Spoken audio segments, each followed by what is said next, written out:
성도 여러분 안녕하셨습니까? 지난 금요일 날 우리는 갑자기 전기가 나가는 바람에 예배를 마칠 수 없었습니다. 오늘 이렇게 환하게 전기가 들어오고 하니 얼마나 감사한지 모르겠습니다. 우리가 평상시에 일상 속에서 감사할 것들이 참 많은데 우리가 당연하게 누리고 있는 것들, 참 우리가 누리는 것들이 당연하다고 여기는 것들이 요즘은 얼마나 그것이 감사한 일이고 또 그것들이 얼마나 우리의 삶에 윤활유가 되는지 참 생각하게 됩니다. 오늘은 그동안 우리가 공부해 왔던 이 베드로 편지서 마지막을 마무리하는 그러한 시간이 되겠습니다. 오늘은 베드로전서 5장을 가지고 함께 공부하겠습니다. 그래서 오늘은 굳이 제목을 붙인다면 고난의 보상, 고난의 보상이 되겠습니다. 요즘 참 고난이 많은 시대 아닙니까? 고난도 많고 재난도 많고 코로나 바이러스가 아직도 그 기승을 꺾지 않고 있는가 하면 또 최근에 우리 이 북가주가 얼마나 더웠습니까? 그렇죠?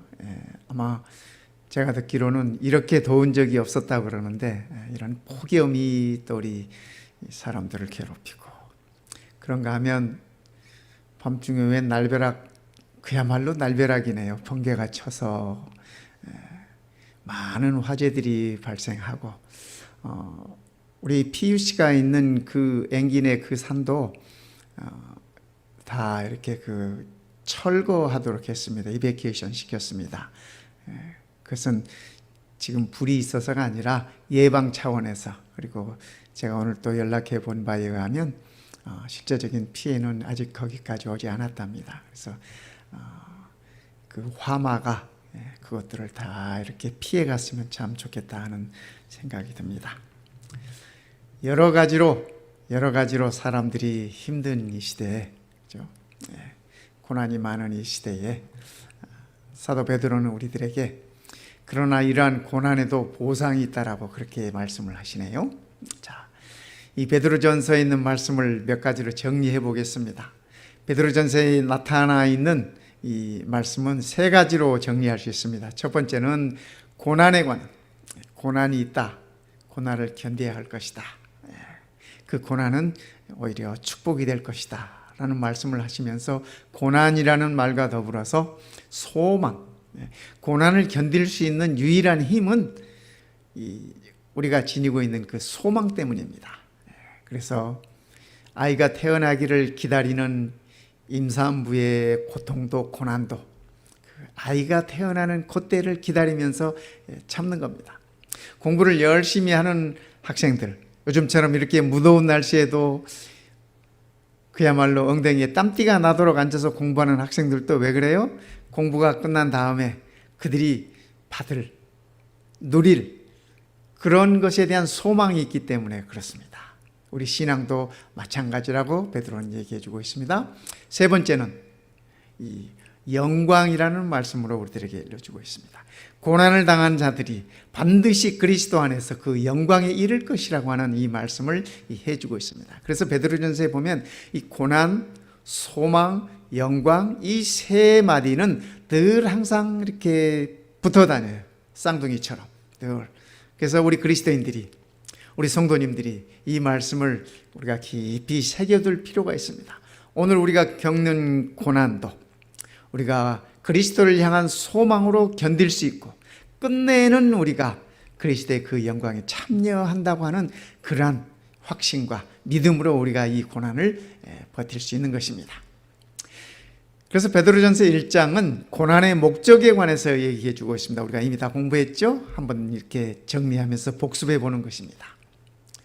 고난의 목적은 너희 믿음의 시련이 불로 연단하여도 불로 연단받는 그 고난, 그것이 없어질 금보다 더 귀하여 예수 그리스도에 나타나실 때, 그렇죠? 우리 재림 성도들이 기다리는 그날에 칭찬과 착하고 신실된 종아, 내가 잘하였도다. 이렇게 말씀하시는 우리 주님의 칭찬과 그리고 그분의 영광과 존귀를 얻게 하려 합니다. 그러니까 오늘 고난 중에 있는 우리들에게, 그죠? 우리들에게 예수님의 칭찬과 그분의 영광과 존귀를 우리가 얻게 하기 위한 것이 고난의 목적이라고 사도 베드로는 그렇게 일러주고 있습니다. 두 번째, 고난의 모본입니다. 그렇다면 우리가 당하는 이 고난에 있어서 롤 모델은 누구인가?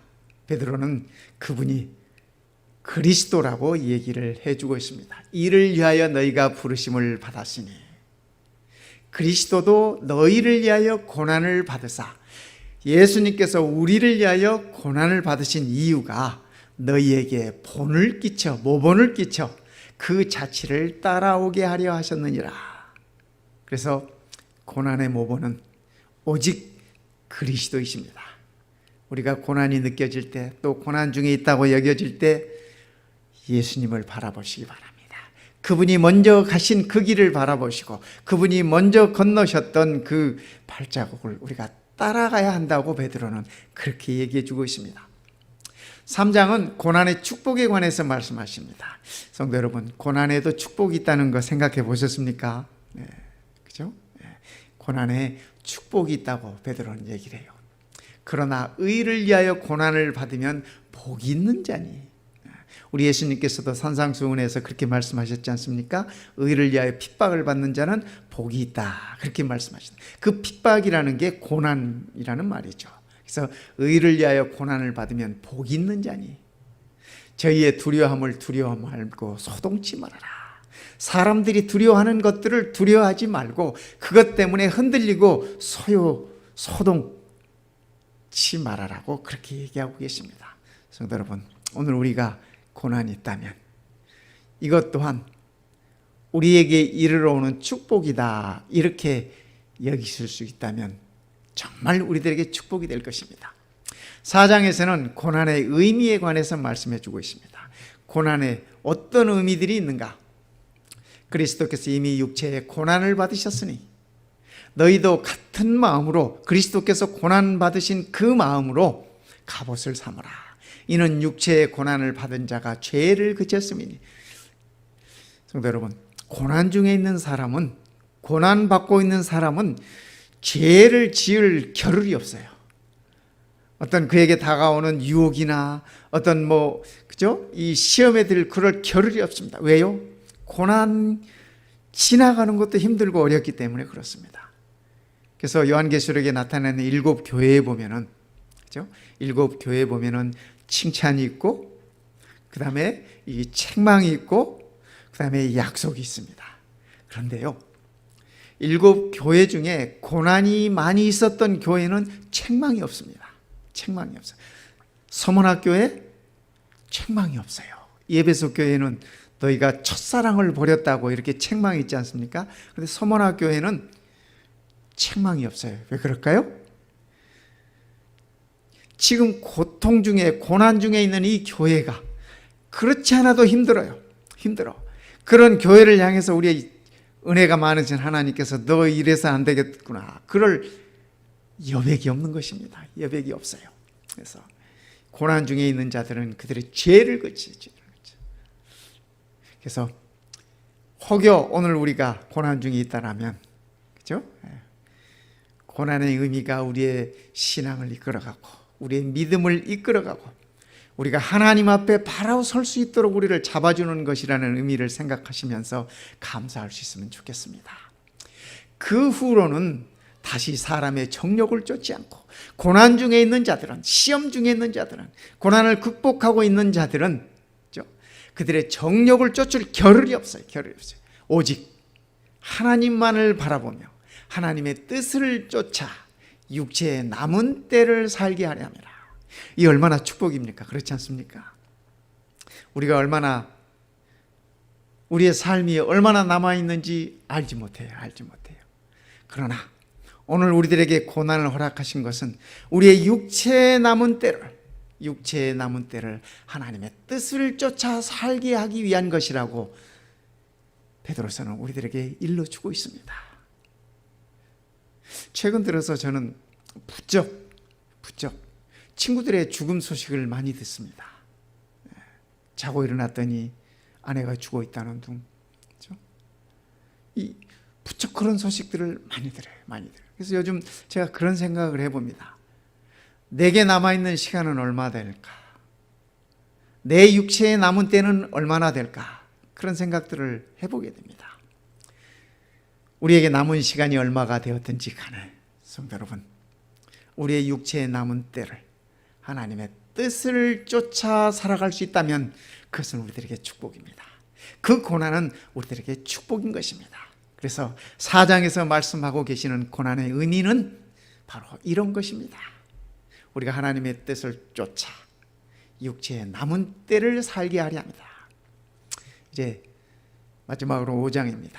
이 5장에서는 고난에 대한 보상이 언급되어 있습니다. 참 감사하지 않습니까? 그렇죠? 고난에 대한 축복도 있고, 고난에 대한 모본도 있고, 고난에 대한 의미도 있고, 그렇죠? 근데 거기다가 이 고난에는 반드시 보상이 있다라고 사도 베드로는 얘기해 주고 있어요. 두 가지 보상을 얘기하고 있습니다. 첫 번째 보상은 베드로전서 5장 4절에 미래에 나타날 보상입니다. 그리하면 목차장이 나타나실 때에, 목자장, 우리 예수 그리스도께서 나타나실 그때에, 재림하실 그때에, 그 말씀 아니겠어요? 나타나실 그때에 시들지 아니하는 영광의 멸관을 얻으리라. 베드로 당시에는 그죠?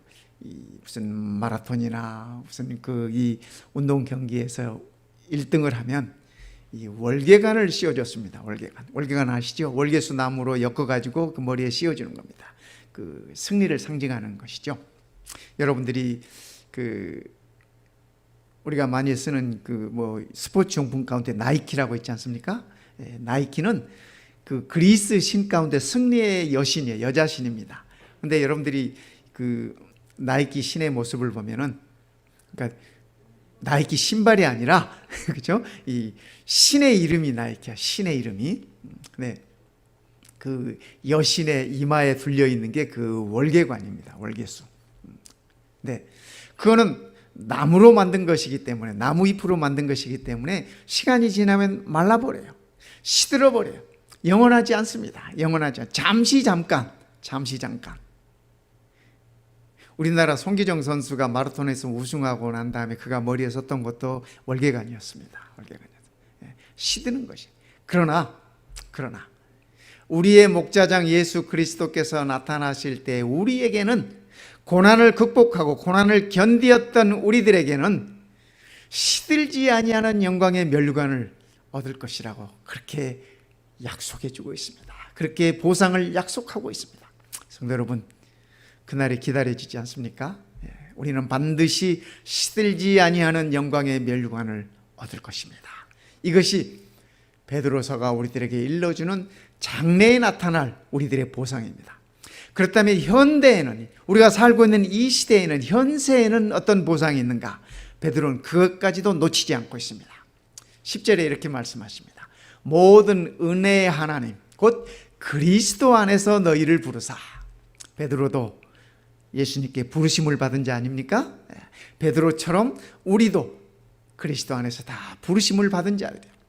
너희를 부르사 자기의 영원한 영광에 들어가게 하신 이가 잠깐 고난을 받은 너희를, 그러니까 성도 여러분, 우리가 이 땅에서 받는 고난은, 그죠? 평생을 고난을 받는다 할지라도, 그것이 40년, 50년, 60년이 된다 할지라도 그것은 영원이라는 측면에서 보면 잠깐인 것입니다. 우리에게 있어서는 그 기간이 정말 길게 느껴지고 정말 하루도 길게 느껴지는 그러한 시간이지만은, 그러나 하나님께서 우리에게 약속하신 영원이라는 측면에서 볼 것 같으면 그것은 정말 잠깐이에요. 잠깐. 우리를 영원한 영광에 들어가신 그분이 잠깐 고난을 받은 너희를 친히 온전케 하시며 굳게 하시며 강하게 하시며 터를 견고케 하시리라. 이 말씀은 오늘을 사는 우리들에게 있어서 지금 허락하신 보상이라고 하는 사실을 기억하시기 바랍니다. 우리가 그리스도인으로서 성도들로서 완전하게 되기를 원하지 않습니까? 그런데 성경은 우리들에게 이렇게 말씀하셔요. 너희가 완전케 된다 이렇게 말씀하지 않으시고 우리 하나님께서 우리를 온전케 하신다라고 그렇게 말씀하십니다. 그분이 우리를 친히 온전케 하시며, 저는 그래서 이 말씀에서 마음을 놓습니다. 왜요? 저를 온전케 하시는 분은 온전하신 우리 주님이시기 때문에 그렇습니다. 뿐만 아니라 우리를 굳게 하시고 어떤 흔들림에도 어떤 바람에도 우리를 흔들리지 않게 하시고 굳게 붙들어 주신다고 하는 그 말씀입니다. 그 다음에 강하게 하시며 우리를 강하게 만들어 주세요. 우리 예수님께서 영원한 영광에 들어가게 하신 그분이 우리를 강하게 하실 뿐 아니라 우리가 딛고 서 있는 이 믿음의 터를 견고케 해주신다라고 그렇게 약속하고 계시는 것입니다. 그래서 성도 여러분, 고난은 우리들에게 현세에도 이러한 보상을 우리들에게 주실 뿐 아니라 그분께서 나타나실 때 영원한 보상까지 우리들에게 약속하고 계시다고 하는 사실을 잊지 마시기를 바라겠습니다. 자, 그러면 베드로는 이 5장에서 이렇게 우리들에게 가르침을 주고 있습니다. 고난 속에서 어떻게 살 것인가. 항상 성경의 가르침은 오늘 어떻게 살 것인가 하는 것이 성경의 가르침이에요. 재림에 대한 징조들을 쫙 설명하시면서도 결론은 그러므로 너희가 이렇게 살아라 하는 말씀을 주십니다.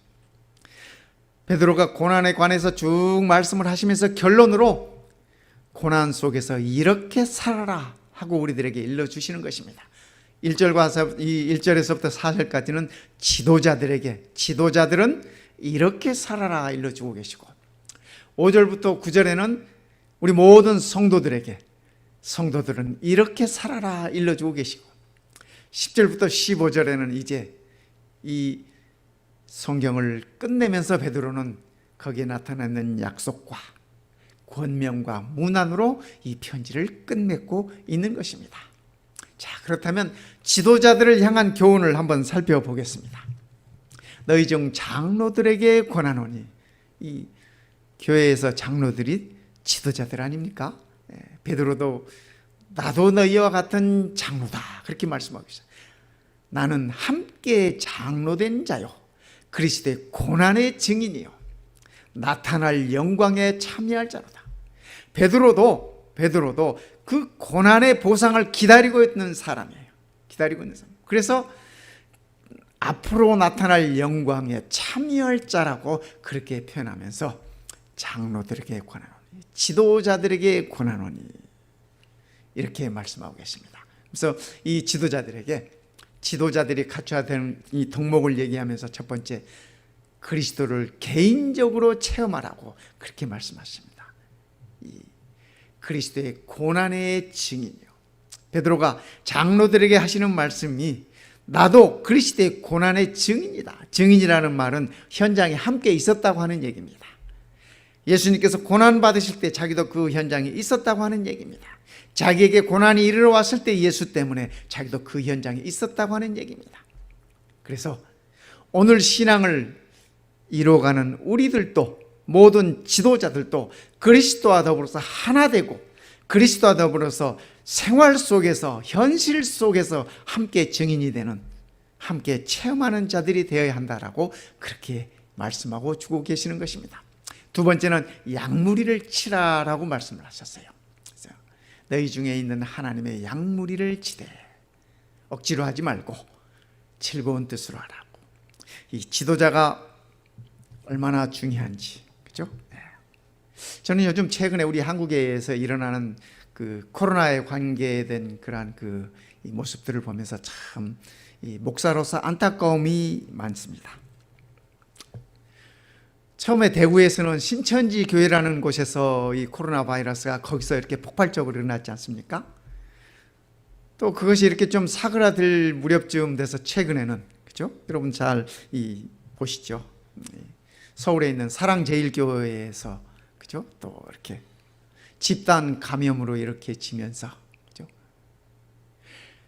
지도자가 하는 얘기가 저는 같은 목사로서 정말 화가 납니다. 울분이 터집니다.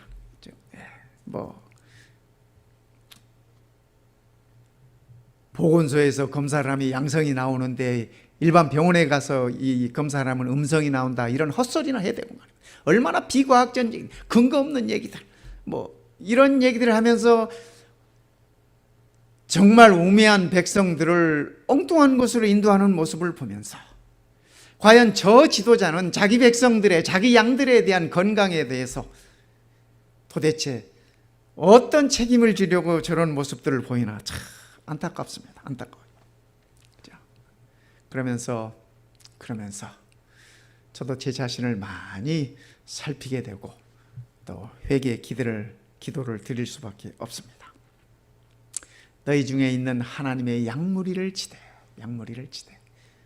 지도자들이 갖춰야 할 덕목은 예수님의 양무리를 치는 것입니다. 그렇죠? 양은 목사의 양도 아니고, 양은 지도자의 양도 아닙니다.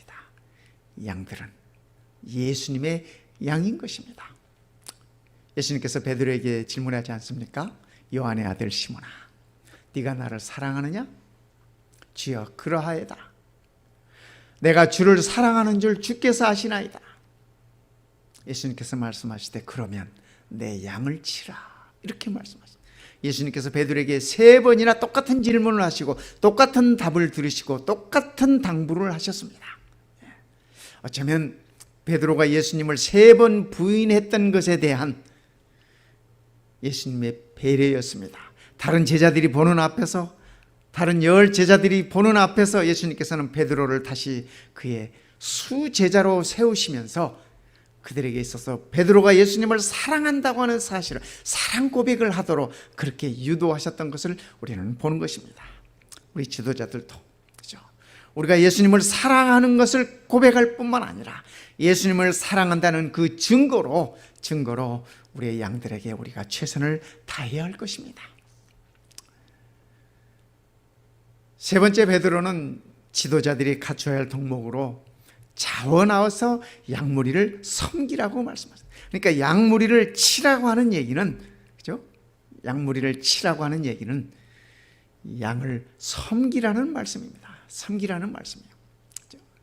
자원함으로 하고, 자원함으로 하되 이것도 하나님의 뜻을 쫓아 자원함으로 하고, 더러운 이익을 위하여 하지 말고 오직 즐거운 뜻으로 하라. 즐거운 뜻으로 하라. 내 마음대로 한다가 아니라 하나님의 뜻을 쫓아 하라는 말씀입니다. 즐거운 뜻으로 한다고 하는 이 말씀은 이 원문의 이 의미를 더욱 살펴보면, 들여다보면 열심으로 한다는 뜻입니다. 열심으로 한다는 뜻이에요. 그리스도인의 지도력은 섬김입니다. 목자가 양을 친다고 하는 것은 양들을 마음대로 한다고 하는 것이 아니라 양을 섬긴다는 의미로 우리들에게 주께서는 일러주셨습니다. 예수님께서 이렇게 말씀하셨어요. 너희 중에 누구든지 으뜸이 되고자 하는 자는, 여기 으뜸이 되고자 하는 자는, 이 말은 지도자가 되고자 하는 자는 그 말입니다. 으뜸이 되고자 하는 자는 모든 사람의 종이 되어야 하리라. 세상의 지도자는 모든 사람을 밟고 위에 서는 것이 지도자라고 생각합니다. 그것이 권력이라고 생각합니다. 그러나 하나님의 지도자는, 그리스도의 지도자는 모든 사람을 섬기는 자가 진정한 지도자라고, 그렇게 우리 주님께서는 일러주고 계시는 것입니다. 너희 중에 누구든지 으뜸이 되고자 하는 자는, 지도자가 되고자 하는 자는 모든 사람의 종이 되어야 한다라고 그렇게 말씀하고 계십니다. 그 다음에 지도자들에게 하시는 말씀이 욕심을 멀리하라 그러십니다. 너희 중에 있는 하나님의 양무리를 치되 부득이함으로 하지 말고 오직 하나님의 뜻을 쫓아 자원함으로 하며 더러운 일을 위하여 하지 말라. 욕심을 멀리하라고 이렇게 말씀해 주고 계시는 것입니다. 그리고 양무리의 본이 되라. 예수님께서는, 그죠? 예수님께서는 우리들의 진정한 본이 되셨습니다. 그렇지 않습니까? 그리하면 목자장이 나타나실 때 시들지 아니하는 영광의 멸관을 얻으리라. 우리 모든 지도자들에게 베드로는 이 영광의 멸관을 약속하고 있습니다. 그 멸관을 얻을 것이라고 그렇게 말씀하십니다. 목자장이 나타나실 때, 이 땅에서 누리는 것이 아니라 목자장이 나타나실 그때 얻으리라고 말씀하십니다. 두 번째, 모든 성도들을 위하여 주시는 이 말씀 가운데 교훈은 첫 번째, 순복하라는 말씀입니다. 순종하라는 말씀입니다. 젊은 자들아, 이와 같이 장로들에게 순복하고, 그죠? 순종하라고 일러주고 계십니다. 이 장로들이, 그죠? 지도자들이 이르는 말을 무조건 다 순종한다, 뭐 그런 의미는 아니에요. 우리가 조금 전에 살펴봤듯이 지도자들은 어떻게 했어야 돼요? 그죠? 섬김으로 그리스도의 뜻을 따라서, 그리스도의 모본을 따라서, 그죠? 자기의 이익을 추구하지 않고, 그죠? 섬기는 마음으로 그렇게, 그러니까 그런 지도자들에게 순종하라고 그렇게 일러주고 계시는 것입니다. 두 번째, 겸손하라고 말씀하십니다. 겸손하라. 우리 성도들에게, 그죠? 다 서로 겸손으로 허리를 동이라. 하나님께서 겸손한 자들에게 은혜를 주시느니라. 베드로는 이 말씀을 이렇게 기록하면서 어쩌면은 예수님께서 그의 앞에 무릎을 꿇고 그의 발을 씻겨 주셨던 그 장면을 생각하면서 이 글을 썼는지 모르겠습니다. 예수님의 허리에 수건을 동이시고 그의 발을 씻겨 주셨던 목자장의 모습을 떠올리면서 이 글을 썼는지 모르겠습니다. 그러면서 하는 얘기가, 하나님께서 겸손한 자들에게 은혜를 주신다고 그가 얘기하고 있습니다. 베드로도 한때는 참 오만해 보지 않았습니까? 한때는 교만해 보지 않았습니까? 제자들끼리도 누가 서로 크냐, 누가 서로 으뜸이 되느냐, 누가 서로 오른편에 앉느냐 왼편에 앉느냐 이래 가면서 아웅다웅 해본 경험이 있지 않습니까? 예수님의 겸손의 모습을 본 후로 베드로는 많이 부끄러웠습니다. 많이 체면이 구겨졌습니다. 그래서 그가 그의 사랑하는 성도들에게 편지를 쓰면서 서로 겸손으로 허리를 동이라. 하나님께서 겸손한 자들에게 은혜를 주신다라고 이렇게 적고 있는 것입니다. 그러므로 하나님의 능하신 손 안에서 겸손하라. 때가 되면 너희를 높이시리라. 때가 되면, 여기 때가 되면이라고 하는 이 때는 목자장이 나타나실 그 때입니다. 그리스도께서 나타나실 그 때를 말씀하고 계시는 것입니다. 그러니까 베드로 자신도 네로 황제 밑에서 고난 중에 있었지만은 그가 견디면서 그 때를 기다리고 있었던 것입니다. 우리 예수님의 모습을 늘 얘기할 때, 우리가 예수님의 겸손의 모습을 얘기할 때 빌립보서 2장에 있는 이 말씀을 우리는 늘 생각해 보는 것입니다. 그는 근본은 하나님이셨지만은 우리를 위하여 인간이 되시고 이 땅에 오셔서 십자가에 죽기까지 순종하셨다고 그렇게 말씀하십니다. 죽기까지 순종. 우리 주님께서 순종하셨으니 성도들도 순종하라는 말씀을 우리들에게 하시는 것입니다. 그렇게 될 때 하나님이 그를 지극히 높여, 겸손한 자를 지극히 높여 모든 이름 위에 뛰어난 이름을 주사 하늘에 있는 자들과 땅에 있는 자들과 땅 안에 있는 자들, 모든 자들로 모든 무릎을 예수의 이름에 꿇게 하시고, 그러니까 궁극적으로 하나님께서 온 구원받은 이들 위해 예수님의 이름을 높이실 것이라고 이렇게 말씀하고 계시는 것입니다. 그러니까 성도 여러분, 우리도 겸손하게 사십시다. 고난 중에 있는 자들이 어떻게 살아요? 겸손하게 살라라고 이렇게 말씀하십니다. 순종하면서 겸손하게 살라고 베드로는 우리들에게 이렇게 일러주고 있습니다. 세 번째, 모든 염려를 주께 맡기라고 말씀하십니다. 너희의 염려를 다 주께 맡겨버리라. 이는 저가 너희를 권고하심이니라. 우리 주님께서 우리를 인도하시고 우리를 보호하시고 우리를 이끄신다라고 하시는 말씀입니다. 그러니까 성도 여러분, 코로나 바이러스가 와도, 폭염이 와도, 그죠? 번개가 때려서 불이 나도, 경제적으로 어려움이 있어도, 건강적으로 어려움이 있어도 우리의 모든 염려를 우리 주님께 맡기십시다. 베드로는 계속해서 말씀하십니다. 마귀를 대적해라. 마귀를 대적해라. 근신하라. 깨어라. 너희 대적 마귀가 우는 사자같이 두루다니며 삼킬 자를 찾나니. 베드로가 이 말씀을 기록하면서 예수님의 말씀을 생각하고 기록한 것 같지 않습니까? 한 번에 예수님께서 베드로에게 그렇게 말씀하셨잖아요. 시몬아, 시몬아, 사탄이 너를 밀가부로 드실까 보나. 네 영혼을 얻기 위해서. 그러나 내가 너를 위해서 기도한다. 네가 돌이킨 후에 내 형제들을 굳게 하라.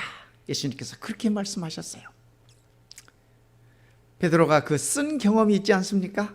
사단이 흔들어대는데 그가 버티지 못하고, 그죠? 버티지 못하고 쓰러지고 넘어지고 참으로 부끄러운 모습으로 예수님을 배반하는 그러한 경험을 했습니다.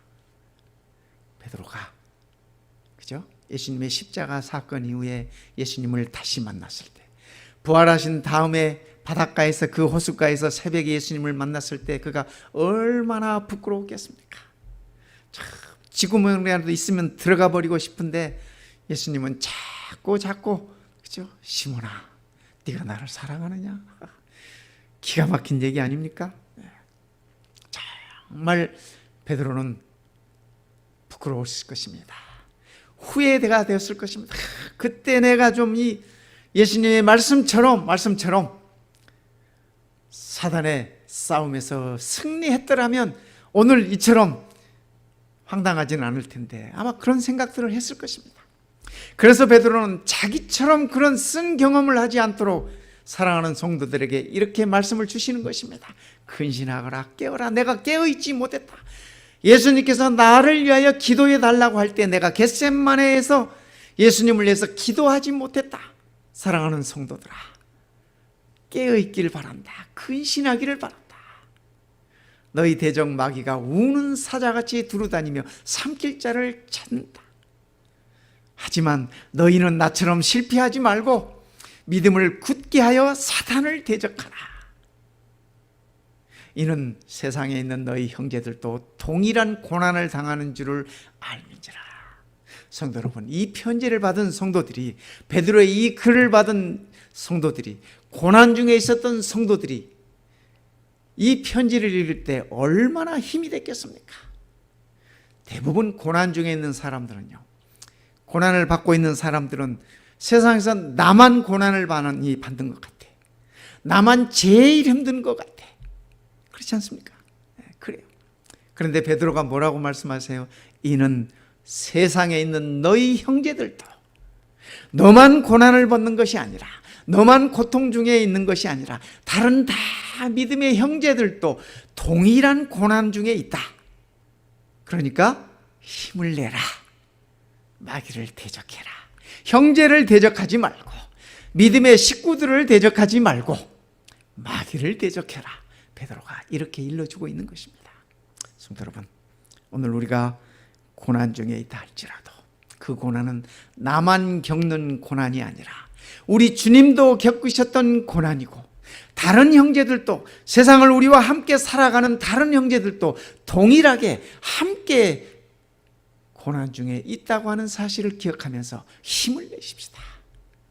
마귀를 대적하고 근신하고 깨어서 우리가 이 고난에서 견디면서 고난 중에 살아갈 수 있는 방법들을 배웠으면 좋겠습니다. 베드로는 그 사실을 우리들에게 일러주고 있는 것입니다.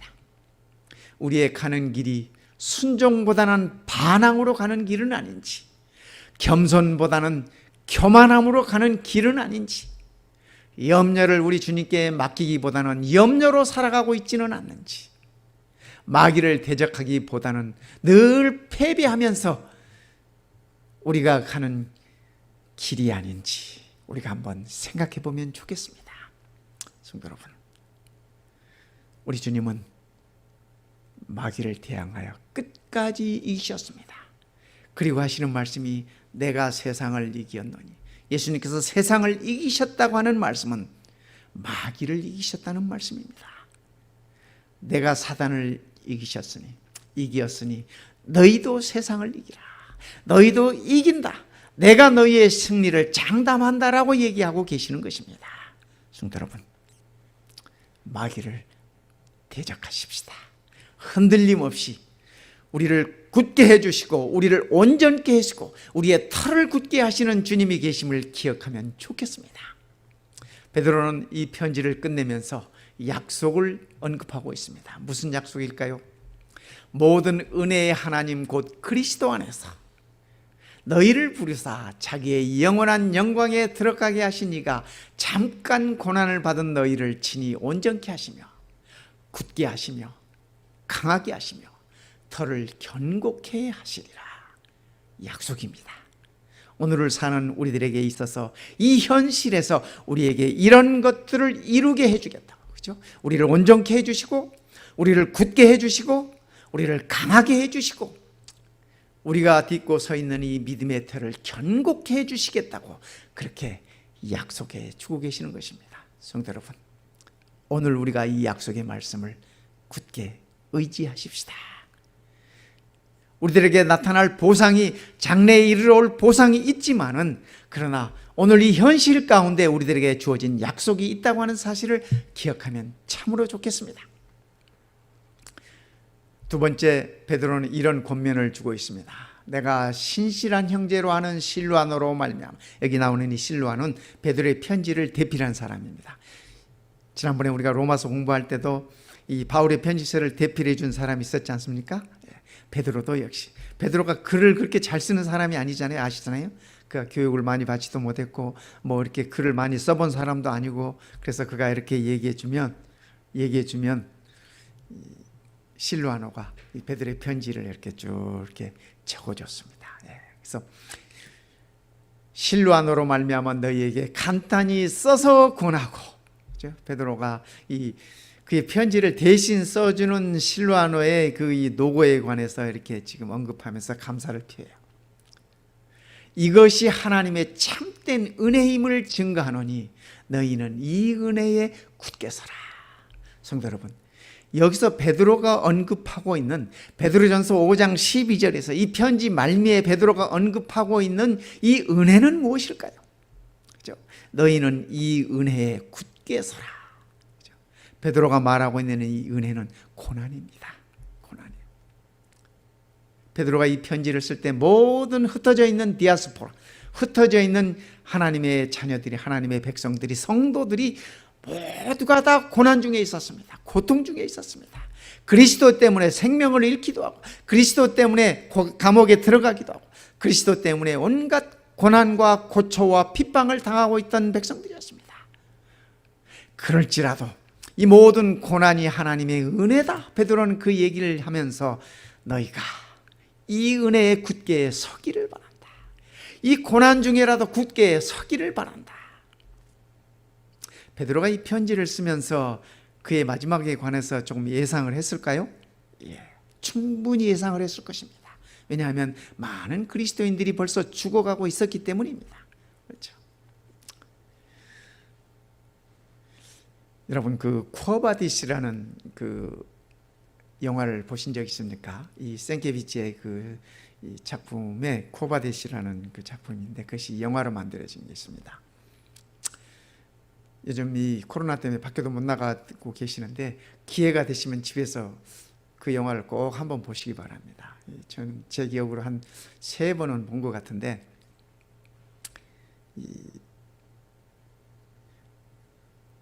이번 주말에 저희 집에 오랜만에 저희 딸들이 다 모였습니다. 그래서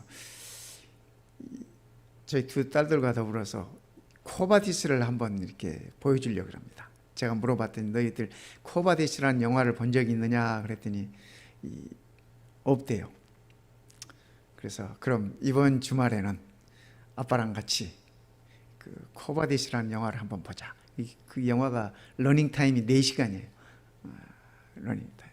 이 코바디스라는 말은 무슨 말이냐면 어디로 가십니까? 그 말이에요. 코바디스 도미네, 주여 어디로 가시나이까. 그래서 베드로가 그렇죠?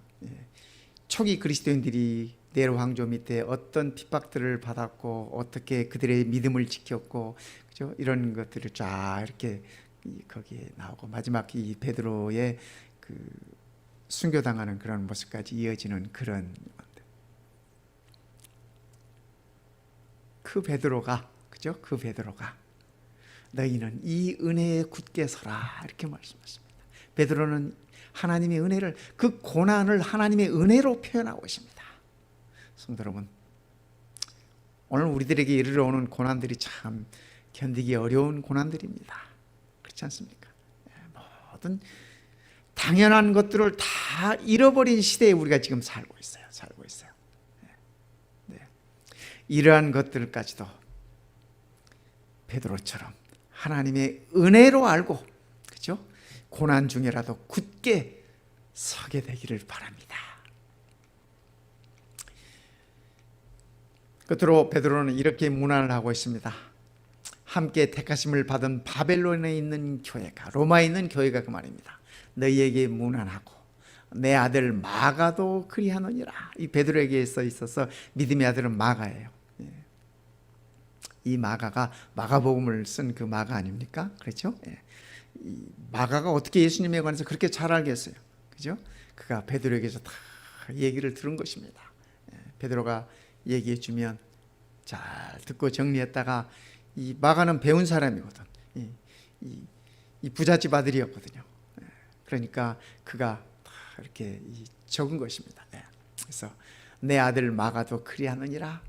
너희는 사랑의 입맞춤으로 피차 문안해라. 그리스도 안에 있는 너희 모든 이에게 평강이 있을지어다. 초기 그리스도인들이, 베드로 당시에 이 초기 그리스도인들이 누구도 평강이 없었습니다. 그들의 삶에 있어서는. 그러나 베드로는 너희 모든 이에게 그리스도께서 주시는 그 평강이 있기를 그가 기원하고 있는 것입니다. 성도 여러분, 우리 주님께서 말씀하셨죠. 나의 평안을 너희에게 주노니. 나의 평안을 너희에게 주노니. 오늘 그 평안이, 우리 주님께서 주시겠다고 약속하신 그 평안이 오늘 우리 모든 성도들에게 이르기를 간절히 소원하는 것입니다. 너희는 사랑의 입맞춤으로 피차 문안하라. 요즘 코로나 때문에 그죠? 입맞춤은 고사하고 그죠? 허그는 고상하고 이 악수도 못하는 시대에 우리가 살고 있어요. 그러나 성도 여러분, 우리가 서로 기도로 문안하십시다. 서로 전화로라도 이렇게 문안하십시다. 서로 카톡으로라도 이렇게 문안하십시다. 그죠? 이 모든 것들이 우리의 사랑의 표현 아니겠습니까? 이러한 것들이 우리의 사랑의 입맞춤 아니겠습니까? 그렇죠? 거리는 떨어뜨려야 하지만, 거리는 유지하면서 우리가 요즘 지내야 되지만, 그러나 우리의 마음의 거리는 이전보다 더 가깝게 그렇게 지날 수 있으면 좋겠습니다. 이제 저는 다음 시간부터는 구약에 있는 에스더서를 함께 성도님들과 더불어서 공부하겠습니다. 저는 이 에스더서를 보면서 그렇게 생각했습니다. 고단한 밤, 아름다운 별, 이렇게 표현을 해봤습니다. 에스더서가 기록된 그때도, 에스더가 경험했던 그때도 정말 하나님의 백성들이 고난 중에 있을 때였습니다. 고통 중에 있을 때였습니다. 하나님의 백성들이 나라도 잃어버렸습니다. 이방 나라에게 포로로 잡혀가서, 그죠? 포로로 잡혀가서 몇십 년 동안 고생하고 있던 그 시대입니다. 바벨론이 망하고 페르시아까지, 그죠? 세계를 제패하던 바벨론이 멸망하고 그 다음 나라인 메데와 페르시아가 세계를 제패하던 그 시대, 에스더가 살았던 시대가 그 시대입니다. 페르시아 시대. 페르시아 시대. 아하수에로 왕 때지 않습니까? 이 에스더가 미세스 아하수에로잖아요. 그죠? 네. 하나님의 백성들에게 있어서 그 고단한 밤들, 그 힘든 밤들, 그 고난의 밤들에 아름다운 별이 하나 반짝였습니다. 아름다운 별이 하나 반짝였어요. 그것이 에스더입니다. 이 에스더라는 말의 뜻이 별입니다. 이 페르시아 말로 에스더가 별이에요. 별. 그래서 다음 시간부터는 우리가 구약 성경에 있는 이 에스더서를 함께 공부하겠습니다. 하나님께서 신약에 나타나 있는 고난 중에 있는 백성들에게 주신 기별이 베드로 전서였다면, 구약에 나타난 하나님의 고난 중에 있는 백성들에게 주신 기별이 에스더서라는 사실을 우리가 기억하면서 다음 시간부터 우리가 에스더서를 공부하겠습니다. 에스더서는 짧은 책입니다. 짧은 책이에요. 10장까지 있는 짧은 책인데 이번 하실, 그죠? 여러분들의 시간 되는 대로 다음 우리가 에스더서 강의하기 전에 에스더서를 꼭 한번 읽어보시기 바랍니다. 맘 먹고 앉아서 읽으면은 30분도 안 걸려요. 이 10장인데, 그렇죠? 그 재밌습니다. 재밌어요. 그래서 우리가 다음 시간부터는 에스더서를 공부하겠습니다. 고난 중에 있는 하나님의 백성들에게 베드로는 고난이 축복이라고 말씀하시면서 오늘 우리들에게 이 엄청난 이 기별을 전해 주셨습니다. 성도 여러분, 우리가 고난 중에 있다 할지라도 그 고난이 우리들에게 축복이고, 그 고난이 우리들에게 보상을 약속하고 있고, 우리가 지니고 있는 소망이 결코 우리를 무너뜨릴 수 없다고 하는 사실을 생각하면서 하나님의 약속들을 기억하면서 굳게 붙잡고 승리하는 우리 모든 성도님들 되시기를 이 시간에 간절히 바라겠습니다.